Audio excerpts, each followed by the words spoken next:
Buenas noches, bienvenidos a Observatorio Cotidiano en su mirador de la economía política nuestra, nacional y la del mundo. Esta noche tenemos el gusto, el honor de dedicar nuestra media hora a una conversación con el doctor, profesor emérito de la Universidad de París, Chavance. Bernard, bienvenido a México y a TV.UNAM. Welcome to Mexico and TV.UNAM. Thank you so much.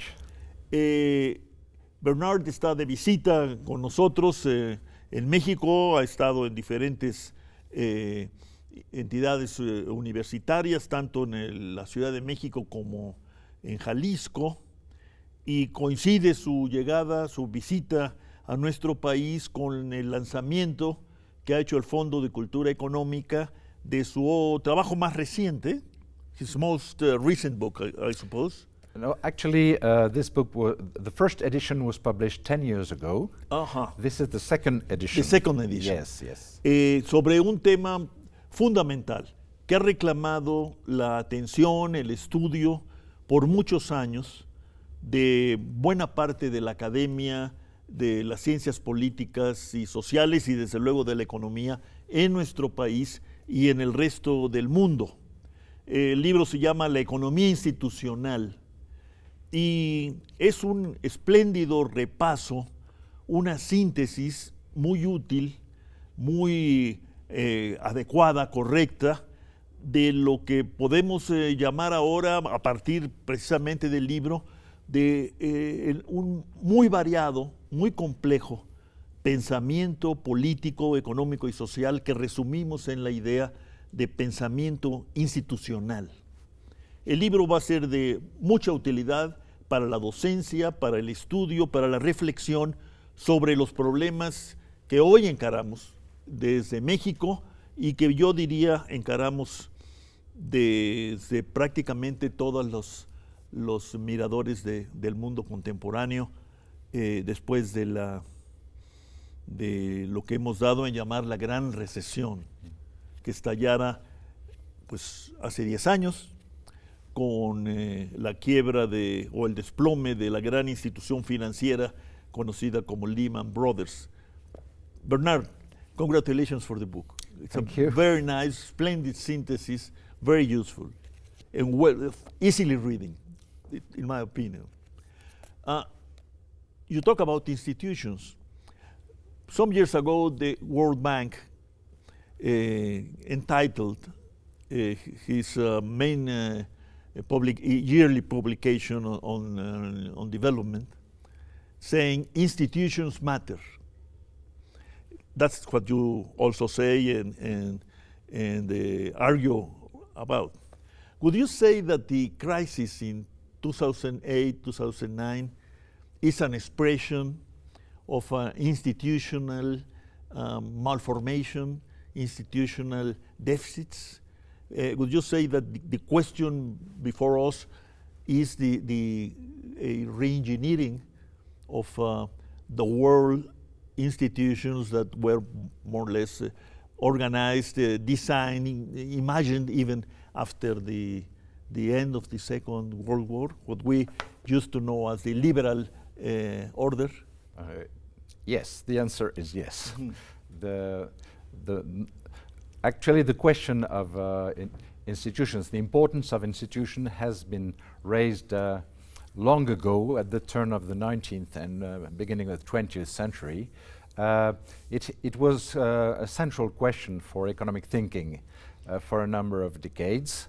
But after the Second World War, there was a long period where they were just left aside by economics. Economics was mainly about market, rational behavior of agents, and institutions were left to other disciplines. And the management of aggregate demand, as the yes, yes. All of us were Keynesians. Yes, that's right. By that that's time. Right. Yes. So there was a long period when institutions were pushed out of economics as a question, about 40 years, I would say. And then in the recent period, the new school developed called New Institutional Economics, that started to again stress the importance of this question for essentially development questions. But also it was raised at the time of the transformation of socialist systems into capitalist systems. Then, if we come closer, and we've come to your question, the last crisis, of course, was an expression of the totality of institutions that had been developed in the previous 2 or 3 decades. The neoliberal world, in which most institutions that had resulted from the 1930s Great Depression or the consequences of the Second World War, these wide array of institutions that had been developed in the 1940s, 50s, and had dominated for about 30 years, this whole array of institutions started to be dissolved or changed, reformed deeply, and eventually we had a new setup of institutions that we can call the neoliberal organization, both of national economies and international economies. At the world level, which would be your preferred example of these new institutions that have been growing up? I think essentially in the financial world, the rules of the type of regulation of finance that had been organized in the 40s and 50s have been changed into, it was a wide deregulation of finance. The relation between big multinational firms and big banks were transformed. The role of stock markets that then had consequences on corporate governance, and a number of other consequences also in reducing the or attacking the kind of social protection that had been an important part of the after-war institutions. So actually all this matured around the 1990s, I would say, and it became what we could call a new type of financialized capitalism, with all these institutions taking place in a new setup. And the economic processes resulting from this setup came into this terrible crisis of 2008-2009. Would you say that globalization, which became a sort of mantra for many academics, economists, social scientists, and financiers, investment people, government people, etc. Would you say that globalization has been able to develop its own new set of institutions? It's a two-way process. Globalization is also a consequence of the rise of new institutions, like international organizations about trade, about finance. And so the globalization took different, it's a long-term process, and it took different forms. Actually, globalization as a process started in the late 19th century. So there was a first globalization with a given set of international institutions at that time. But at that time was the gold. Yes, gold standard. The gold standard. Yes, that's the monetary aspect of institutions. So there were the free trade agreements between a number of countries. Free migration, more or less. Yes. At that time. Yes, yes. But we don't have free migration nowadays. Yes, so this first globalization was based in a given setup of institutions that were specific to that period, which was deeply transformed after the Second World War. So then began a new type of highly regulated, I would say, globalization. Through international financial institutions, yes, let's say yes, exactly. IMF, World Bank. Yes, the gold exchange standard, and a number of monetary and trade and the organization of firms.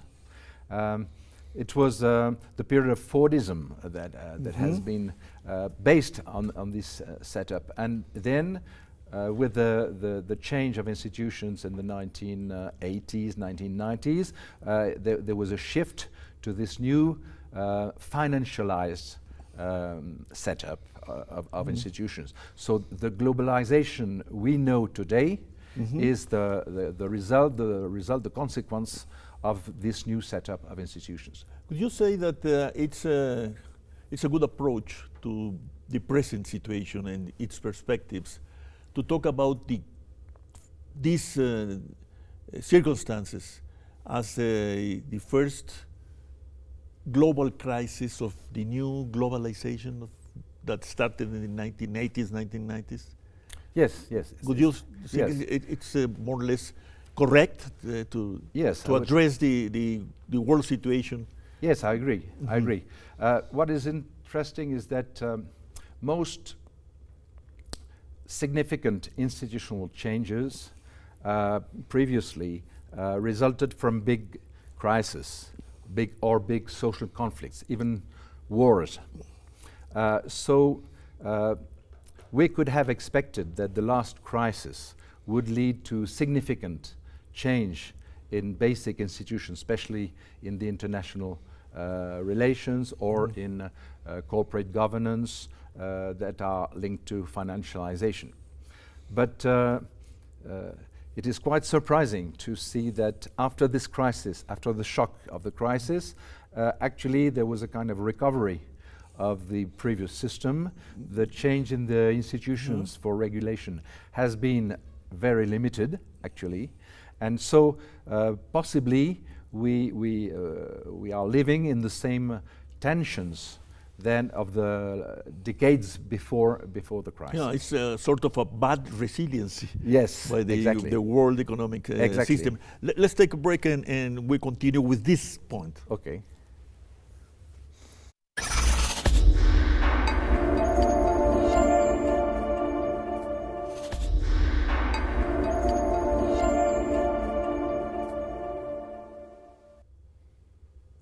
In the afterwards of the 2008-2009 Great Recession, we used to think everything is going to change. And 10 years later, we have to acknowledge that nothing seems to have changed, at least in the desirable direction. What do you say about that? What's that? The power of the new, the powers that be, as the Americans used to say, are very powerful.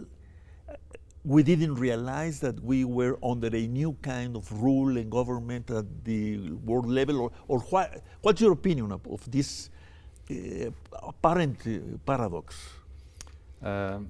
As you mentioned, I think it's mainly a question of power structure between the big actors that has proved to be so locked in the present system that even a very big crisis did not modify significantly the power relations. I'm thinking of the relations between finance and the national states. So the previous decades had seen transformation of the power relation between many states. Gave some powers to financial markets in order to solve some fiscal problems, and this resulted in a number of rules of new institutions that made the states much more dependent on finance. So, and finance became also much more powerful over industrial capital. So this type of relations, and I also should mention the general relation between labor and capital that had led to a kind of compromise in the after-war period with all these previous institutions of the labor organization, of the wage system, of the division between wages and profit. All these power structures have proved in the crisis to be extremely strong. So even though there was a destabilization of the domination of finance, after a while the governments again followed the previous finance domination, finance interest. So this is the perverse recovery that we have observed. For us, from this side of the world, the Western Hemisphere, the European Union was seen by many as a civilizational project, a whole project to change the world, to combine democracy, welfare, social protection with economic dynamism and innovation, etc. How are you living this situation you described to me quite before? This sort of strong power structures, strong relations of domination of the states by financial institutions and structures. How are you living this situation? In contrast with these expectations. Yeah. So this is the European crisis, we could call it today.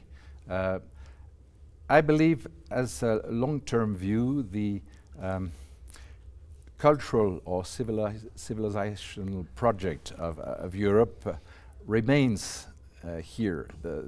On the other hand, the organization, the institutions that have been devised, especially to organize the economic integration of Europe, have been highly mistaken. And this is what we are living now. And this is a big problem because it interferes with the more general European project of increasing the unity of different European people. So now the economic questions are so bad in Europe that they raise old conflicts between national societies.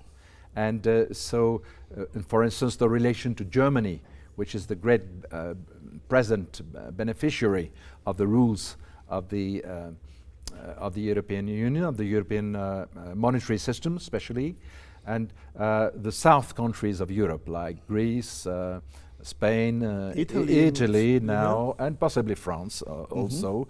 Now these economic questions come to the fore and they raise old antagonisms that question the wider, would say, political or cultural project of Europe. And even the European project was conceived as a way to ensure that these old antagonisms wouldn't repeat themselves. At the origin of the European Union in 1958 was mainly based on a reconciliation between France and Germany, and the idea of trying to solve the traditional clashes and the reasons of war on the continent through some economic integration was absolutely central.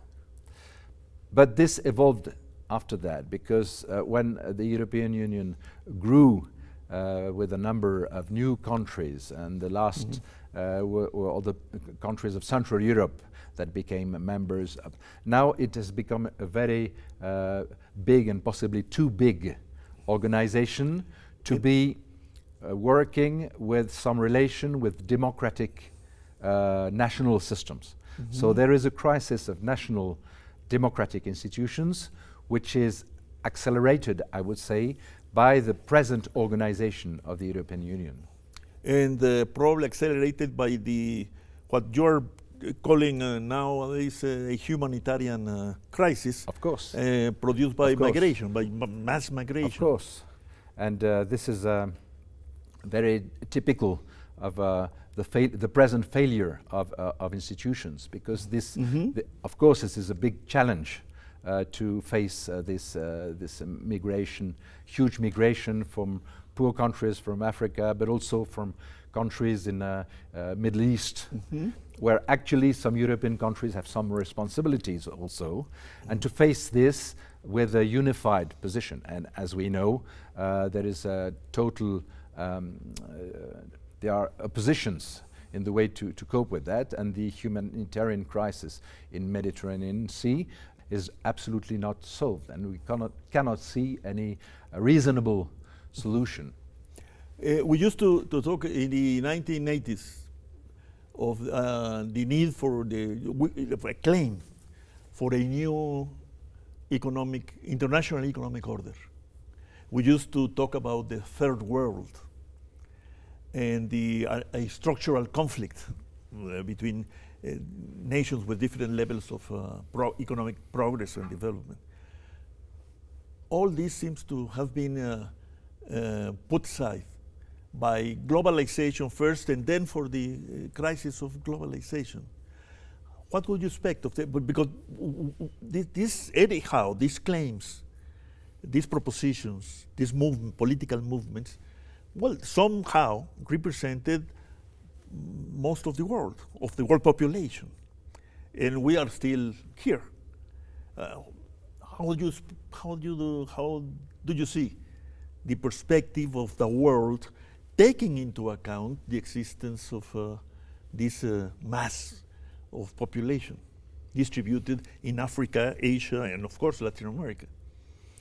Well, the way we used to think about this problem at that time the situation has deeply changed in a number of countries or regions. As we know, there have been the so-called emerging economies, the BRICS, and the change of system in the socialist world, the rise of China.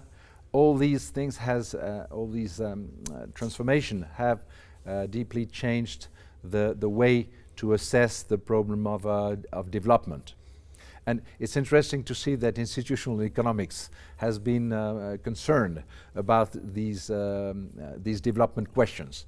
But here too, there are many divisions in institutional economics. So there is even, I would say, a neoliberal new way of talking about institutions for development. Yes. You mentioned the World Bank reports. There was one report by the World Bank that was called Building Institutions for Markets.